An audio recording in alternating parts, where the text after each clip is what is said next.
Home field advantage. I'm here as City Councilman Dan Halloran. I represent the 19th Council District, which are the communities of Bayside, Whitestone, College Point, Little Neck, Douglaston, Auburndale, and North Flushing. It is a very large district. It's actually slightly larger than an assembly district. And Grace and I will be traveling to at least 2 more events after this, so if I speak quickly, please forgive me. Came into public service in 2009. I was elected to the City Council despite the fact I was a Republican in New York City. There's only 4 Republicans left in the New York City Council of 51 members. I was elected on the Republican, Conservative, Independence, and Libertarian lines. So basically everything but working families and the Democratic line. I ran for office because I was a little tired of career politics.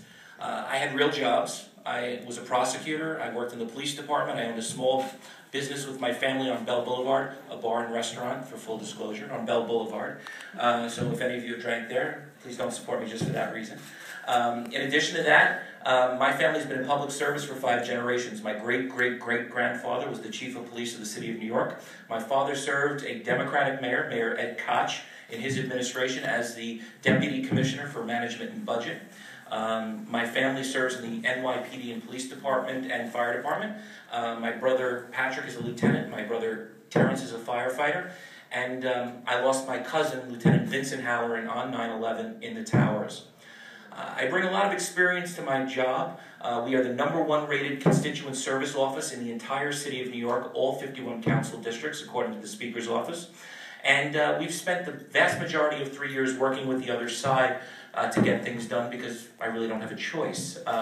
Being one of only 4 members of the Republican caucus, there are obviously 47 members on the other side of the aisle, so I have no choice but to work with the other side, and I've done a very good job of doing that. I've partnered with Councilmember Mark Weprin, a Democrat, Councilman Jim Gennaro, a Democrat, and Councilman Peter Koo, a Democrat, on many, many issues. And actually, to her credit, I've worked with English signage issues in New York City with Assemblywoman Grace Menn.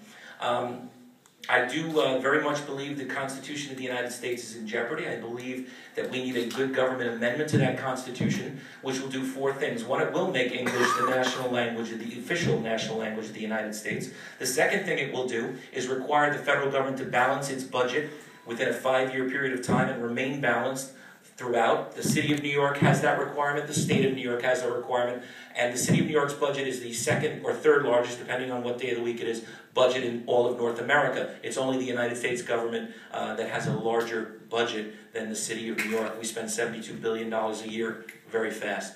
The third thing it will do is require term limits on members of Congress. We can't have lifelong career politics. It's not helping us, it's only hurting us. So I'm suggesting 4 4-year terms for members of the Congress and 4 6-year terms for members of the Senate. The reason for that is, by the time you get elected, if you're a 2-year term, you're running for office again, which means you stop doing the business of the people and you spend your time politicking, which I think is a severe detriment to everyone. The final thing it will do is require campaign finance reform.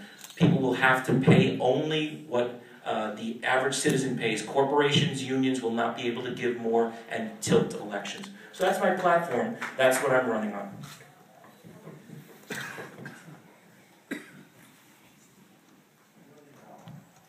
Councilman, how would you address the federal debt, and specifically what programs, departments, agencies, etc. would you cut? Okay, first, there's a massive amount of agencies we can cut. Why do we have a Department of Education that simply takes money from the states and then sends it back? It seems ridiculous to me. If each state has a Department of Education and each municipality has a Board of Education, why we need to send money to Washington to get back about 3/4 of it to spend on education. New York City sends $1 to Washington, D.C. We get back 70 cents.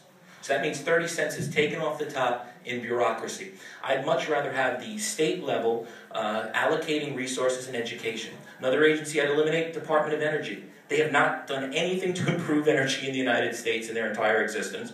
All they've basically done is become a stumbling block. And as you're probably aware, this year alone, President Obama invested over $90 billion in alternative energy. $55 billion of it, significantly more than half, went to companies that went bankrupt or shut their doors. So we basically wasted more than half of the money we've spent on alternative energy. I would rather see that go into stimulus to help our scientific pool to advance, to have our small businesses get tax credits to invest in energy independence, to build things like the Keystone Pipeline, which would have brought tens of thousands of union jobs to this country.